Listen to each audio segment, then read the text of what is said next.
Are you going to miss Ellucian Live this year? I don't think so. Exactly. So you might as well register right now at elive.ellucian.com. Ellucian Live 2025, April 6th through 9th in Orlando, Florida. Do not miss it. You just made the list. Mark your calendars for Insights EDU 2025, February 12th through 14th. Insights EDU 2025 is the can't-miss higher education marketing and enrollment management conference of the year. We're taking over New Orleans with speakers from Google, Meta, Reddit, MIQ Digital, and top schools across the country. Discover how AI is transforming marketing and enrollment management, how to assess online program opportunities, and meet the demands of today's modern learner. Don't wait. Spots are going quickly. Register now at insightsedu.com. Welcome to the era of the modern learner. Let's go. Do you want to get invites to special events? Do you want to get exclusive early access to ad-free episodes, extended episodes, bonus episodes, behind-the-scenes episodes, and original content? Do you want to accelerate your professional development? Then go to edupexperience.com. That's EDUP experience.com and become a subscriber today. Welcome to the EdUp Experience College Closure mini-series Through the Eyes of. Today we look at college closure through the eyes of Dr. David Evans. Dr. Evans was president when Southern Vermont College announced its closing in 2019. I am your host, Dr. Jay Keene. According to records reported by the Higher Education Dive Team, there have been 118 colleges that have closed or merged since 2016. I worked for one of those 118 colleges. Experts are predicting hundreds of more colleges or mergers over the next 5 to 10 years. So why are there so many? What are the reasons? There are many reasons that a college may close. Lack of funds, declining enrollment, reduction in state funding, low perception of the value of higher education, damage to academic reputation, accreditation issues, or just simply gross and significant mismanagement. But what often gets lost in this drastic outcome is the human trauma that becomes a byproduct.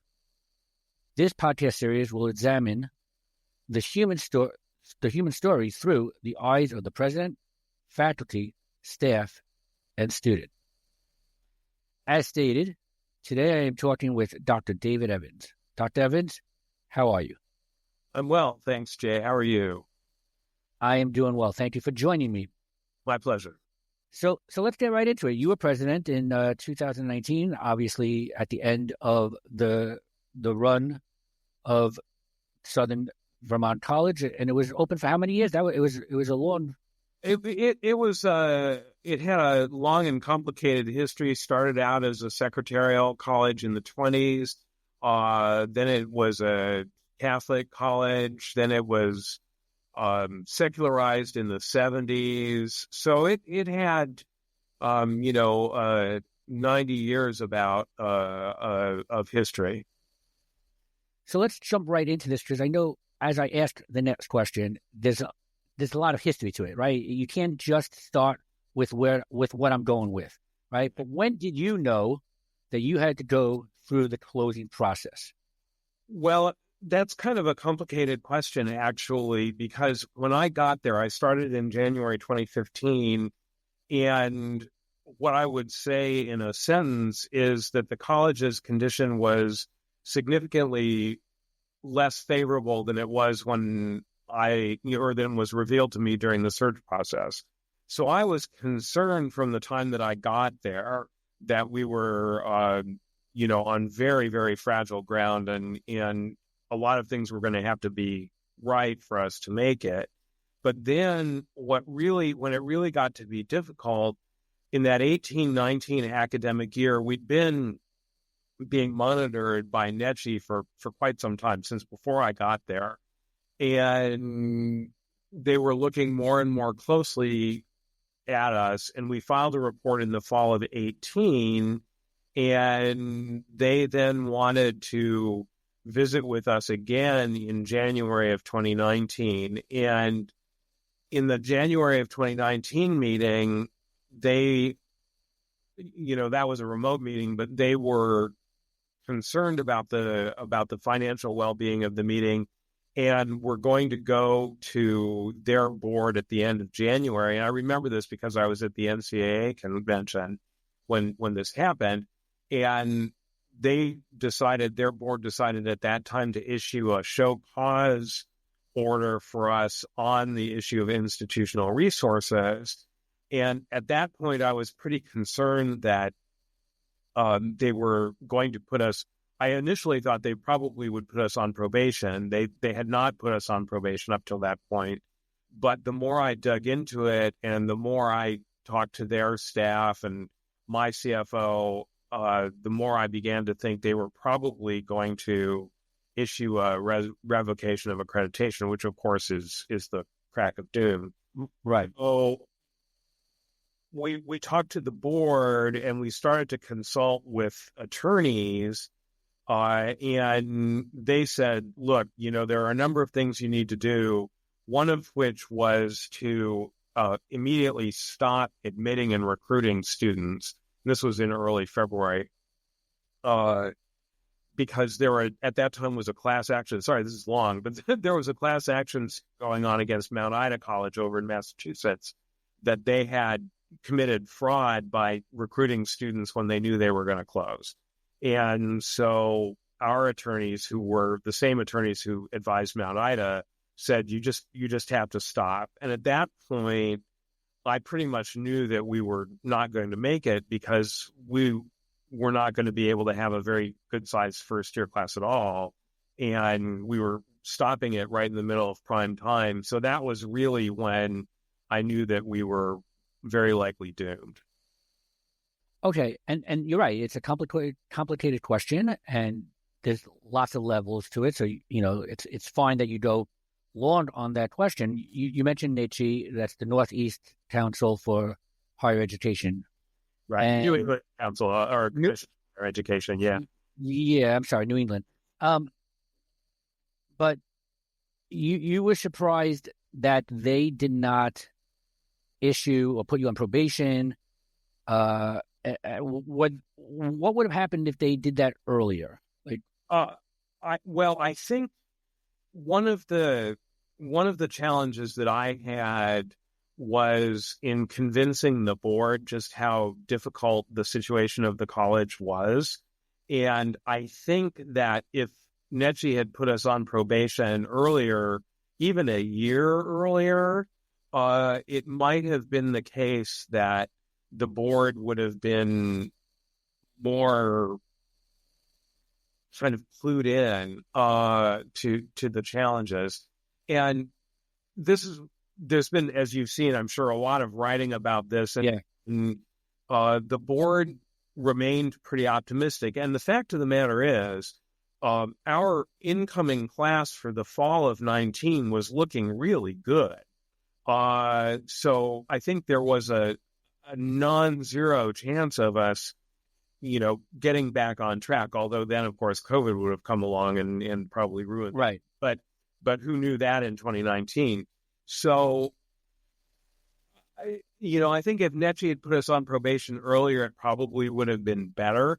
There is always the question of whether anything like that is sort of a self-fulfilling prophecy. Right. And there's been a great deal of talk about that and whether that kind of public notice dooms you. And it may or may not have. It's hard to know, but I think that it might have given us a little bit of leverage in some other places. So good. But so what you're saying is the board, were they not clued in, or did they not accept the fact that there was so many challenges? And had NHE put you on probation, that might have opened their eyes. Yeah, I think that's right. I mean, we certainly were fully transparent with the board. I mean, they got a financial statement every month. The spring after I got there, we defaulted on loan covenants, which was something that I didn't know was coming when I started. I'd only been there 5 months when it happened. We defaulted on our bond covenants, and that was really a very difficult thing. But what I didn't do, and I think this was my mistake, was I didn't flat out say to them, look, if X, Y, and Z don't happen, we are not going to make it. I never explicitly Right. said, and I think I probably should have, but when you're the president of a school or anywhere in the administration that's in the know about these kinds of things, it's very hard to just say that so explicitly. And I hope, and I continue to hope that people who are on boards are savvy enough to figure it out on their own, but maybe not. One more question about Netchi, though. So ultimately, the result would have been the same, right? It could very well. Right, because most likely, and most people say that once you go on probation, like you say, it's the doom. Yeah. Ultimately, you guys, Southern Vermont College closed anyway. Yes. What would have happened maybe is that it would have been more of an eye-opener for the board. Would they have done more intervention? Would they have done something different to maybe change that course? Well, it's hard to second guess them, of course, because I'm right. them.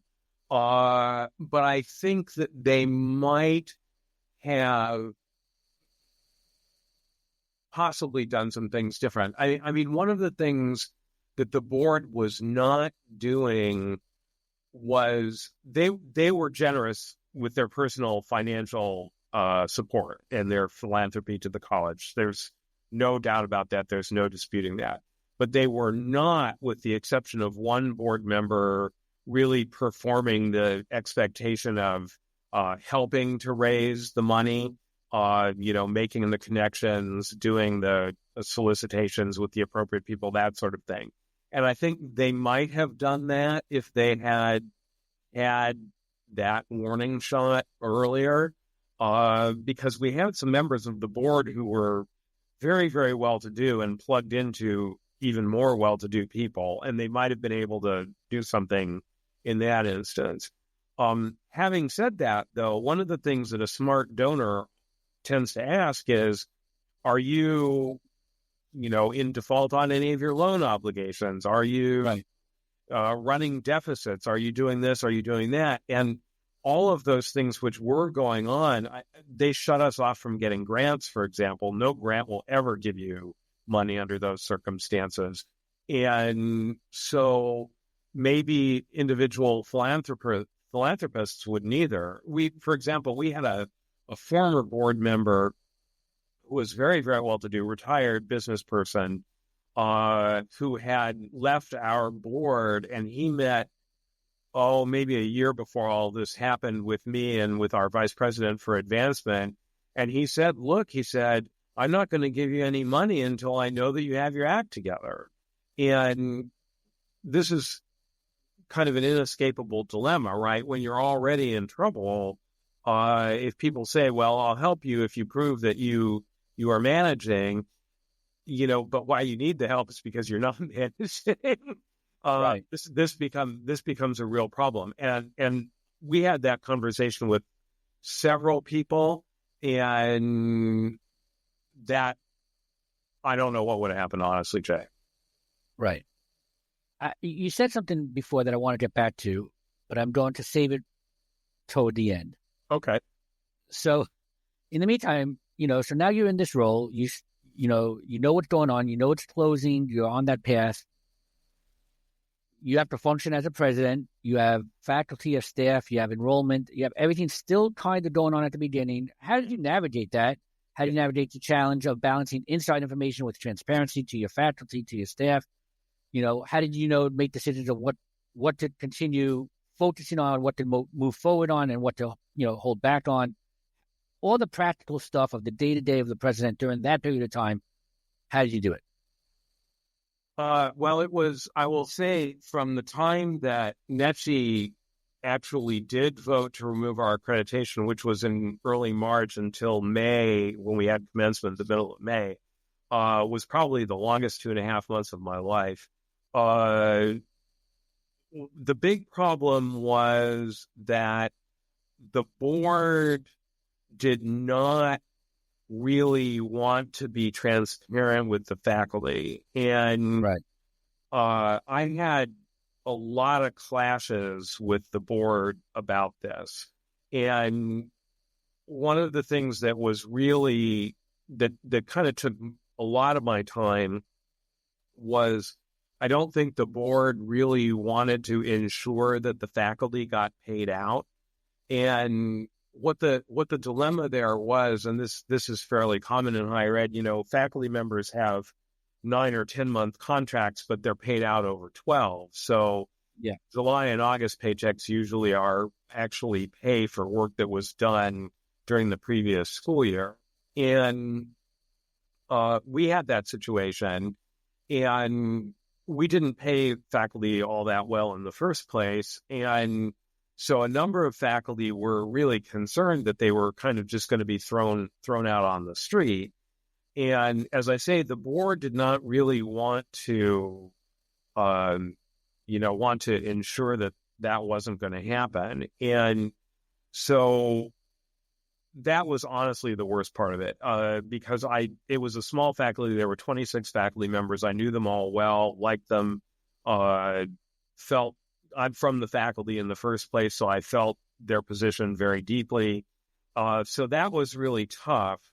And I stressed out about that a lot. The other thing that was very much at the top of mind was that SVC served a lot of first-generation students and a lot of Pell-eligible students. We had about somewhere around 65, 70% first-generation and a little over 50% Pell. So we had a, pretty needy and not greatly savvy student body. And I wanted to make sure that we found a way to take care of them in the smoothest possible way that we could.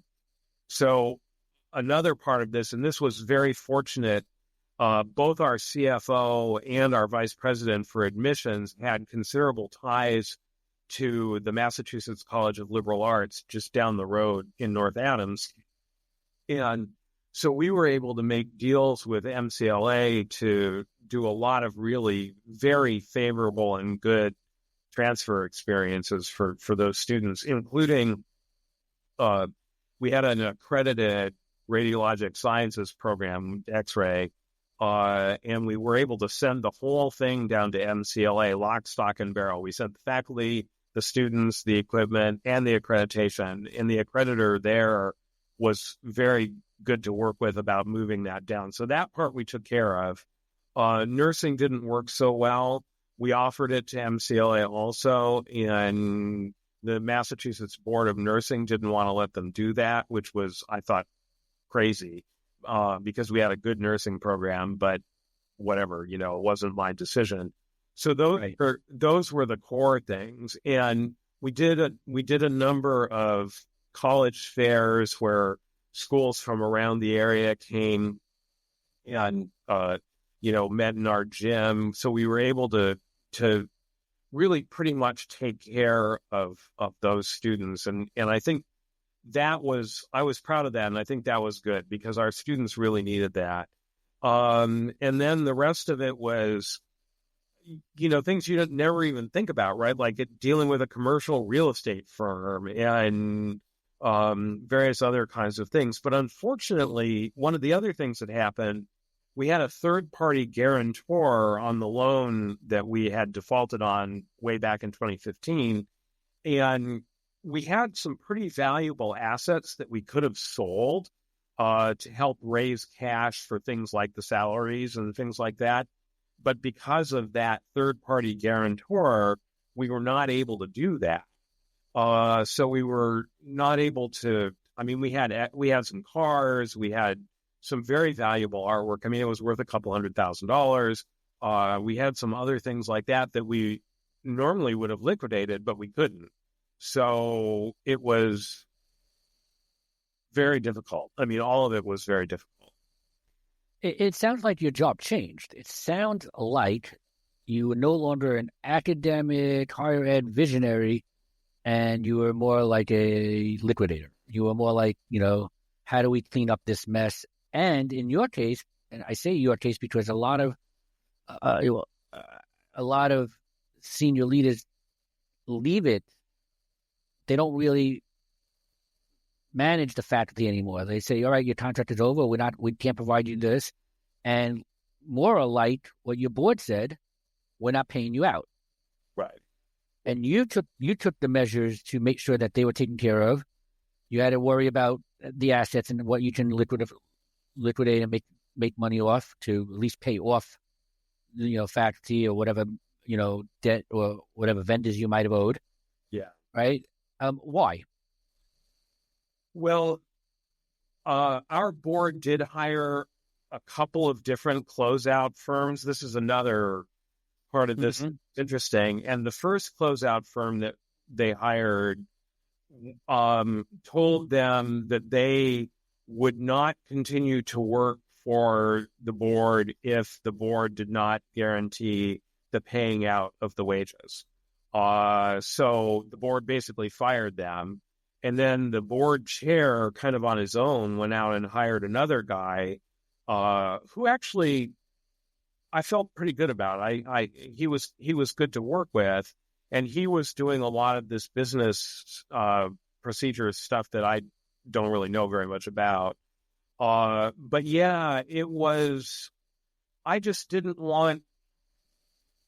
Well, stepping back a little bit, I hired a lawyer too for a lot of obvious reasons, and my lawyer said, "Well, you should just quit." This was maybe in April, so the timeline is say March 5th to May 25th, somewhere in that neighborhood is the timeline of this whole thing. And my lawyer said, "Well, you should just resign."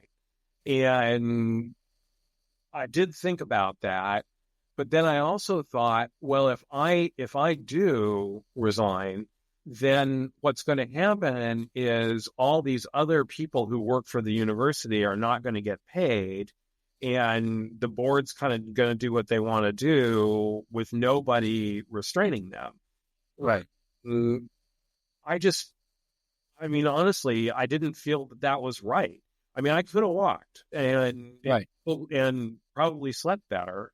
But I'd only been there 4.5 years. It wasn't like I'd been there for my whole life or anything, but I still felt a lot of loyalty to the faculty, and I felt a lot of loyalty to the students. And I, more than anybody else, knew what was going on across all the different things that were happening. And I kind of felt like I had to stay. Right. So it sounds like you were kind of almost stuck between a rock and a hard place, the rock being the board, and the hard place being your staff and faculty, right? Do I work to ensure that they get paid, or do I just follow the board's rules, or even what my lawyer suggested and leave? Yeah. Right. Yeah. And go ahead. Sorry. Well, I was going to say, and that probably takes a toll on your personal life. Attention, higher ed leaders. Are you ready to transform your marketing and enrollment strategy?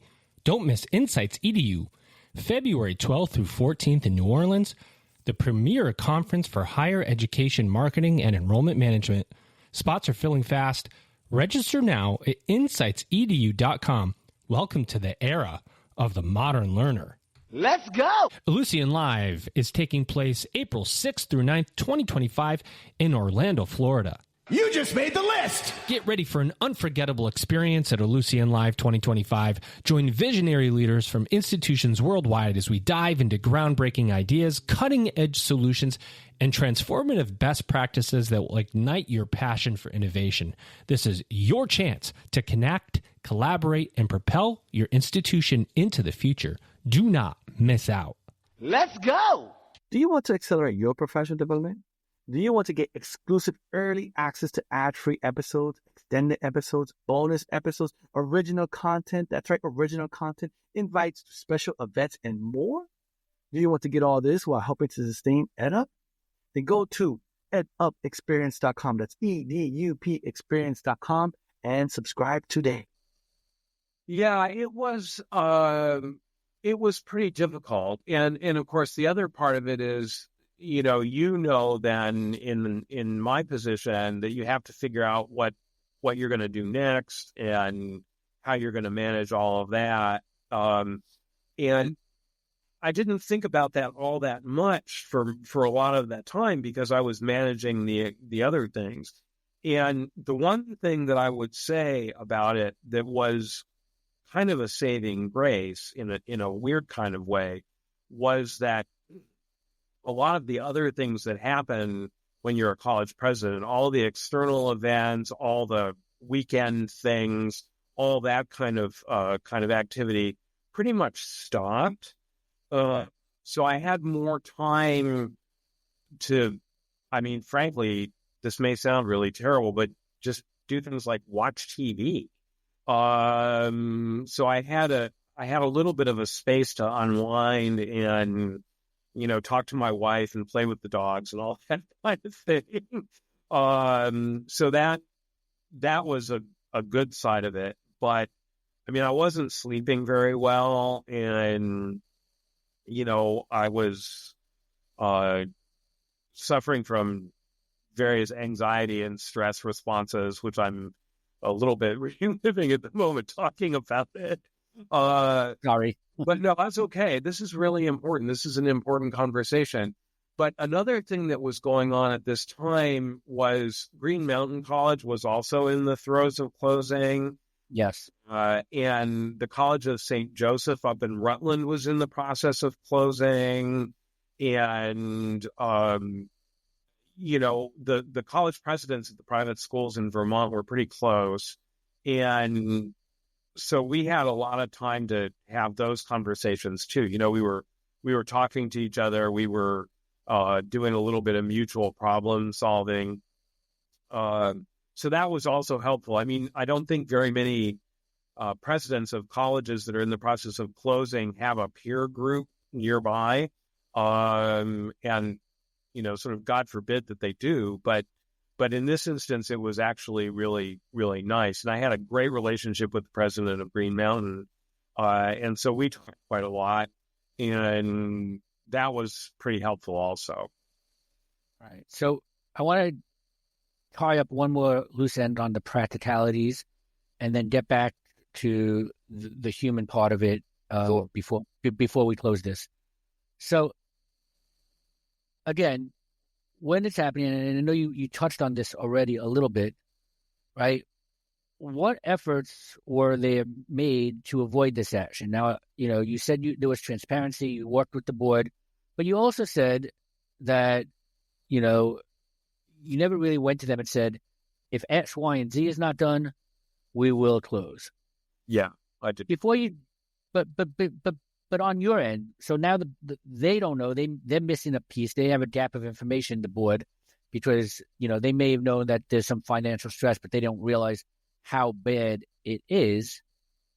But on your end, you know how bad it is. What other actions may have you taken or did you take to avoid being on that path, you know? And I'm not going to put words in your mouth, but you may have now presented that to them because you kept on being hopeful that you didn't have to. So what was happening? Like, what was the place in which you or the action that you took that was hoping that I won't have to go down, we won't end up having to close if X, Y, and Z happens in your mind without telling the board? What had happened? Yeah, well, we didn't. That's a really interesting question. We had a lot of conversations with donors, but I've already mentioned how a lot of them went. Right.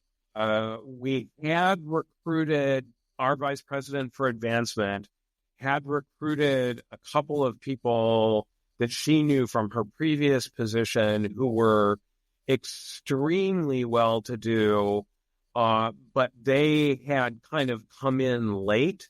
And I think if they had been around for a year or so longer as kind of friends of the college, that might have made a difference. But when I got there, so again, back in 2015, in early 2015, our fundraising operation was basically in a shambles. And the one person who knew about it in any significant way had to go on medical leave pretty soon after I got there. I think it was in the summer of 2015.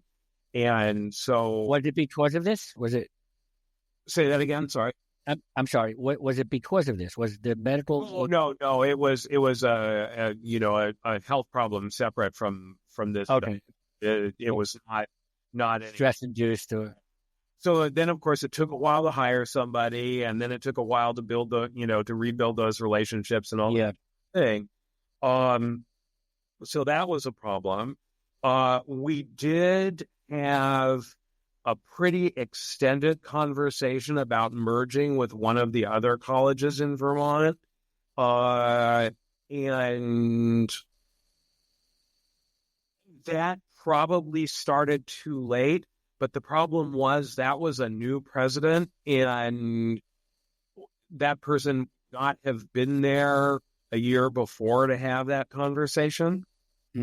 So that might have worked, maybe. right. But we spent a lot of time on that. I mean, we got to the point where we were thinking about how it would work physically and all that.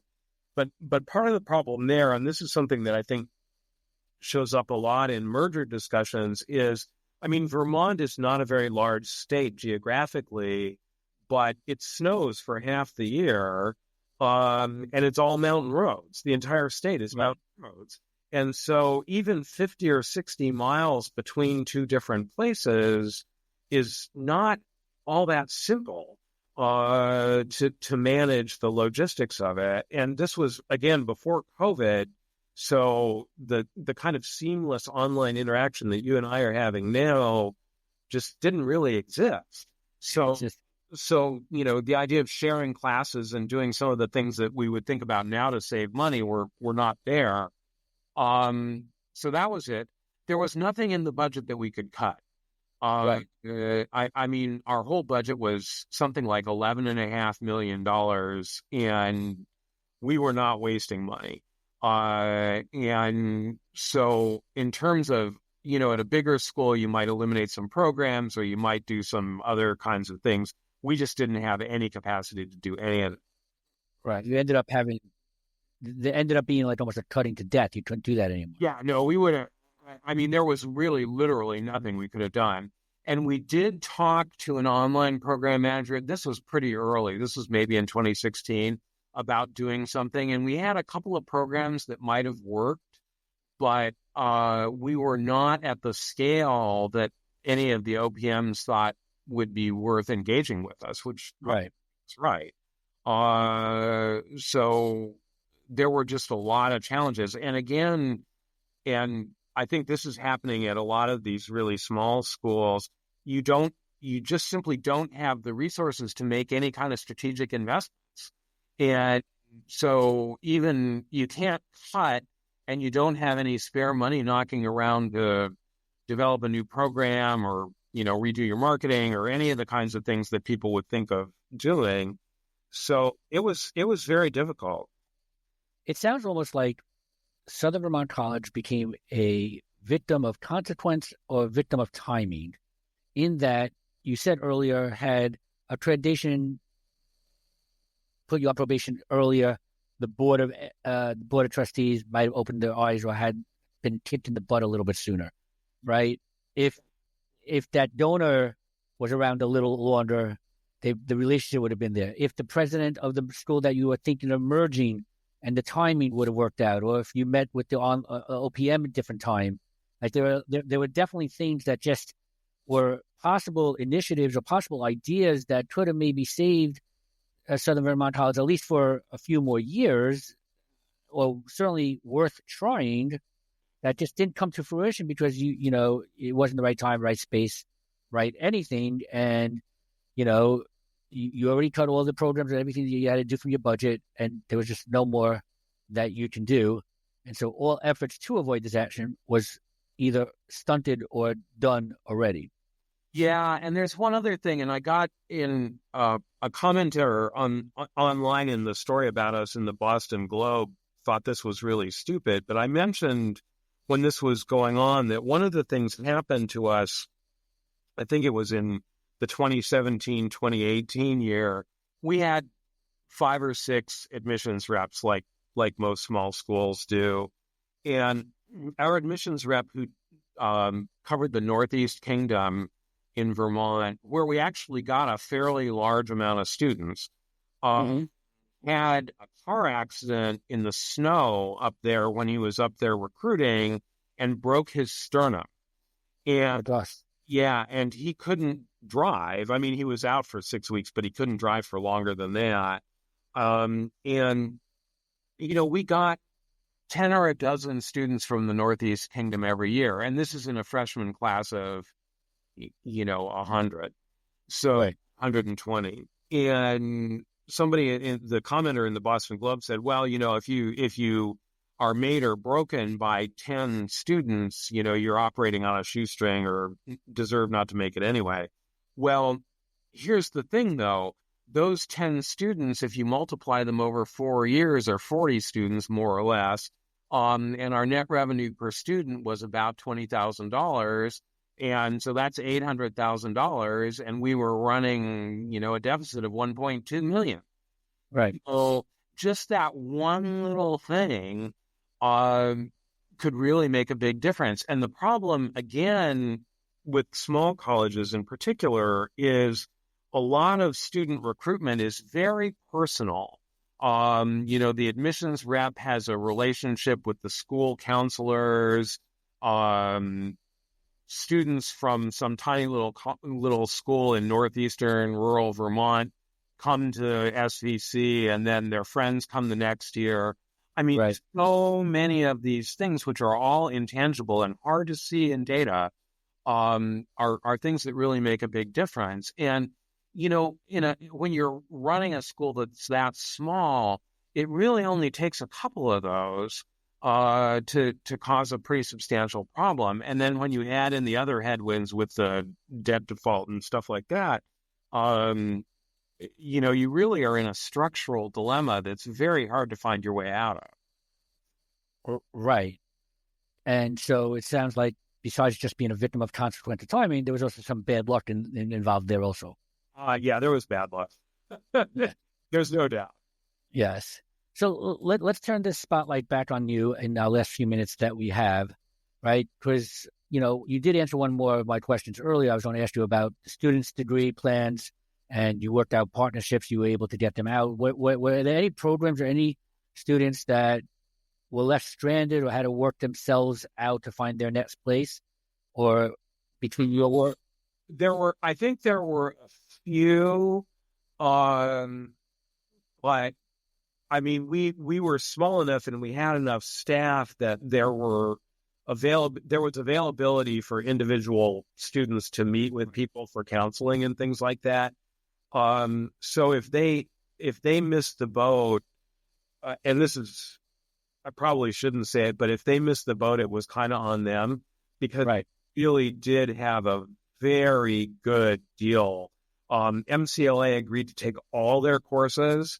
If they needed 30 hours or 15 hours, they were going to waive the 30-hour rule, and they worked that out with their accreditors. They were going to do a lot of things like that. The other thing that we did, which I thought was pretty great, was SVC had an associate's degree in nursing, which had been eliminated before I got there. But we still had the authorization to grant associate's degrees on the books. So we audited all of the students who were not going to graduate that year and offered the ones who were in any way eligible an associate's degree. And so we awarded a bunch of associate's degrees at commencement that year too. So students, there's been so much conversation about students who leave with no credential. Right. And we probably took care of maybe 50 or 60 awarded associate's degrees that year. So that was another thing that I thought was pretty important. So, and I've always been told that even if you have to shut down or sunset a program or pause a program, not to take it off the books. And that's the reason. What you just showed is the reason. And, putting yourself in that leadership role, but having a care for the students. I mean, a lot of these colleges are leaving students stranded, right? There's no one there to, the door's shut and there's no one there to, get the transcripts from. They don't know what college to go to. They have to start over from scratch. And it sounds like Southern Vermont College did it the right way. Well, back to Okay. Yeah, go ahead. Well, Oh, sorry. what I was going to say about this is, a few years before I went to SVC, my wife and I participated in a Council of Independent Colleges program called Presidential Vocation and Institutional Mission. Mm-hmm. And, I chose to go to SVC because I really, really felt that serving first generation students and serving low income students, and we had a very high level of diversity, especially considering that we were in Vermont, which is, like 96% white. We were about 30% students of color. I went there because I wanted to work with that kind of student, because I felt like it was the really important sector for, lifting people up, honestly. And so it just was really my priority, not to leave them behind if there was any way we could help them. And I mean, that's why I'm at my current job too, which serves a very large first generation and a very large Pell population as well, is because I think, students who go to Williams or something, you sort of don't need to worry about them. But our students at SVC who were bright and talented, but a lot of times not very savvy, that was a different deal. And I just wanted to make sure they were helped. That's amazing. And that actually is a great segue to my final questions, right? Because I'm going to ask you this. What were your emotions when you realized that it was over? Now, given that in the context of what you just said, you went there specifically to help the students. You went there because there was a mission there. There was a diversity in a state that doesn't have that much diversity, right? You went there to help the lower income students. And so with that as the background and with, your life's work, you're the president of the university, right? When you realized it was now over, what was the emotions? And I'll add one more thing to bring back something earlier that you said, that piece again about not going to the to the board saying, if we don't do X, Y, and Z, we will close down. Is some of that, are you saying some of that in pointing the finger at yourself and taking some blame in this, right? Or it probably wouldn't have been avoided anyway? Or is that just part of your emotional outcry, now? No, that's a fair question. And is it possible that I could have done something better to save the college and keep it going? Absolutely, yes. I do not know what it would have been, but maybe somebody different in the seat would have done better. It's totally possible. And I do feel like I should have been a lot clearer with the board. I think probably starting when we defaulted on those bonds. So about 6 months after I got there, I should have just said, look, this is a disaster and it's going to cause us a bunch of problems. What are we going to do about it? And part of the issue, though, is when you're coming up on the academic side, and I'm an English professor, what do you know about defaulting on bonds? Right. I mean, I was kind of learning on the fly about what that meant, and so yes, I should have been more transparent with them, and maybe we could have done something. I mean, it's totally possible to me. And what I said when we had this sort of session where we announced to the campus community that the college was going to close. And I want to point out that nobody from the Board of Trustees came. They left me to do that. I said, this is a deep professional failure and humiliation for me. And that's how I still feel about it. I mean, it's, even if I entirely, completely, fully believed it was not my fault, it would still be humiliating, right? You go through life, and had an interview about this with the Chronicle a while ago too. You go through life, you do really well as an undergraduate at a competitive college. You get into a good graduate program, you do well there, you get an academic job, which even in 1990, when I got my first job, wasn't so easy. And you feel like, well, I've managed all these things, right? And then you get to something that you can't manage, that you can't overcome, that you can't solve, and it's a hit on your self-image for sure. Yes. And the other thing is, because of the nature of the community at SVC, I mean, there was 26 faculty, 400 students, 75, 80 staff, full-time staff, plus a bunch of part-time staff. You do kind of feel like you're carrying them all on your back. And I mean, I knew that there were people who were going to go through really significant hardship. One of our sports information director and one of our psychology professors, who were both just really wonderful, they had just had a baby and they'd just bought a house, and you just look at that and you think, oh my God, what am I doing here? Right. And I think that, frankly, you'd kind of have to be a sociopath not to feel that way. And that was really tough. And I think I probably compensated for that by fighting with the board about getting people paid.